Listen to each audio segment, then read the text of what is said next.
welcome in. Thank you. That's more than Rory McIlroy would get today. The collapse at the end of the U.S. Open was epic, and Bryson DeChambeau ends up getting the win. And it leads to the question of, did Rory lose it or did Bryson win it? And I would say yes. But what an absolute disaster down the stretch. And look, it's fair to say those greens were ridiculously difficult to putt on. But whatever their level of difficulty, it's made worse when you get tight and you're under pressure. And it's really pulled the opposite of a Tiger Woods. Tiger used to get a lead, and then on Sunday, he would just shoot for even, and then people were trying to make up shots, make up strokes, and they'd choke behind him. For that one, what a week for Rory McIlroy, where it's announced right before he tees off on Thursday that he's reconciled his marriage, and then he's on this dream run, and then he's likely to win a U.S. Open, and then he's not, and Bryson DeChambeau ends up coming from behind to get the win. That's a crazy week. And then, of course, afterwards he speeds off in his car and doesn't want to talk to any reporters, which we can get to a little bit later on the show. But I find it to be fascinating that, I'm one of those guys, and I've told you before, there's three types of people in this world. The ones that don't want to ever see a limb breaking, a bone breaking or anything. There's some that don't want to see it. And then there's some that, we'll see it just once. And then there's others that want to see it over and over and over again. I'm usually that type 3. You would think that when it comes to collapsing, down a stretch, it's a lot like a car wreck. Some people don't want to see it. Some people want to see it once. Some people want to watch it over and over and over again. That one I'm a little squeamish about. I'm more squeamish about watching somebody completely gag away a historic major win than I am watching somebody's leg break in half when they're playing soccer. That just feels uncomfortable. And, yeah, if you don't like Rory, but I don't know if there's this anti-Rory sort of sentiment. I could be wrong. And Rory's the guy who, remember, he said so many glowing things about the PGA Tour and crushed the idea of going to LIV. So he would have been somebody everybody wants to celebrate, and yet he couldn't close. And a day like Sunday that finishes that way, you feel like you don't ever get back.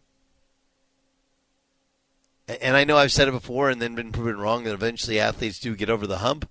But, man, an individual sport like golf, when you have only yourself and your clubs and maybe your lie to blame, it doesn't usually work out well. I feel legitimate empathy for Rory McIlroy today. Legit. Because watching that collapse was painful to watch. Painful. And then you're trying to convince yourself, no, he can still get it together. He can still get it. No, he can't. That train came off the rails, and it hit every part of the train cars that are next to it. Every part. Dan Byer, do you enjoy watching that? I know you love the sport of golf. I know it. And I know from going to U.S. Opens with you how intrigued you are. I know how much you know about that course. Was that enjoyable to watch him collapse down the stretch? Well, he did collapse. He folded, I think, is the word that I would use. I think it's a little less harsh, but I still agree with your sentiment of the shots that you need to make. But I was enthralled with the whole afternoon, to be honest, because I actually felt that the week was really good, and then to have it build up the way that it did, and to have it come down to Bryson and Rory. And there were other players, Patrick Cantlay was there, but it really was kind of this 2-horse race that you just watched unfold for the final, 2 or 3 hours of it. I thought it was magnificent, and for Rory to have a 2-shot lead when he did, and to not be able to capitalize and to miss the putts that he missed on 16 and 18. Yeah, it was tough, but I enjoyed the entire afternoon of golf. I thought it was great. Yeah, I mean, it was a great afternoon of golf, but, man, that's hard to watch. That's hard, especially because, anyone who's gone through marital strife, whether you've been divorced, whether you reconciled, been divorced and been remarried, whatever, you just, when that becomes public, it's more than a little uncomfortable, right? And then, Sure. and then all of a sudden he reconciles, and you're like, wow, like, what an amazing week. You reconcile with your wife, and now you're back playing great golf, and you're going to win the U.S. Open. And then, again, it's one thing to not win the U.S. Open. Happens to all the other competitors. It's another thing to collapse, to fold up shop. However you want to deem it, that was, oh, God, I just can't. Now, I will tell you that I think the speeding away, and he didn't speed away. It wasn't like anybody was in danger, but he definitely didn't stop. Sure. He didn't stop to answer questions. Yeah, and the gravel didn't help. Yeah, it's a terrible look, but it also speaks to how we've changed how we view the media, right? How we view the media. I do think you have to do that. I do. Take us through what happened. We're not the reason that you lost. We're not the reason that you folded up shop. You are. And I think it's honestly very human to kind of just be defeated and deflated. Like, I get it. But just the speeding off thing is such a bad look. There was so much in terms of the two players and who they are, because if you go back 3 years ago, there maybe wasn't a more disliked person on tour than Bryson DeChambeau, who would be heckled by fans. And then you have the obvious LIV PGA Tour rivalry, where, as you mentioned, Rory was very outspoken at one point in favor of the PGA Tour. He has backed off quite a bit from that and doesn't nearly engage in that as much as he once did.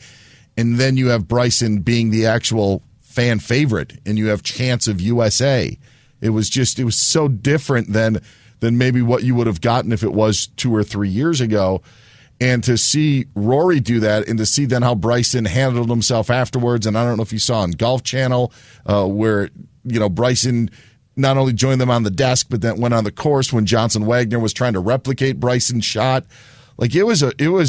I mean, the Bryson DeChambeau meter is like at 12 right now. Like, there is just so much goodwill, and then you compare it to Rory driving off after another heartbreak. He finished second last year.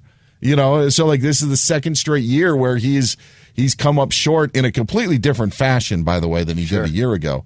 But he just couldn't catch Wyndham Clark because he had 16 pars on a scorecard. Birdied the first hole and didn't birdie another hole the rest of the round last year.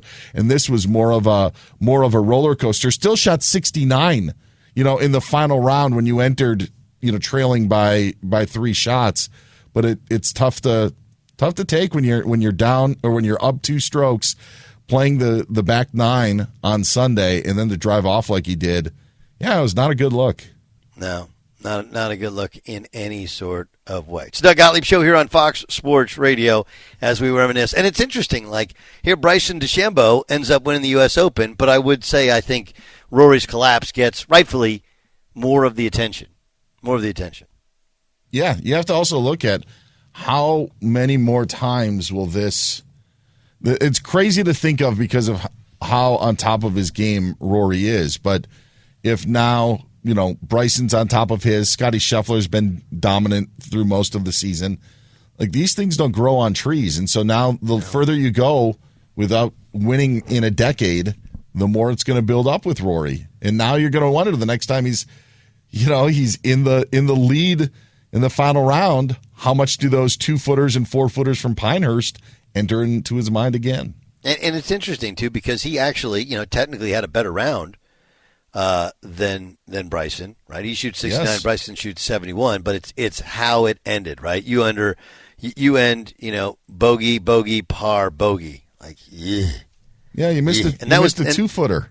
Yeah.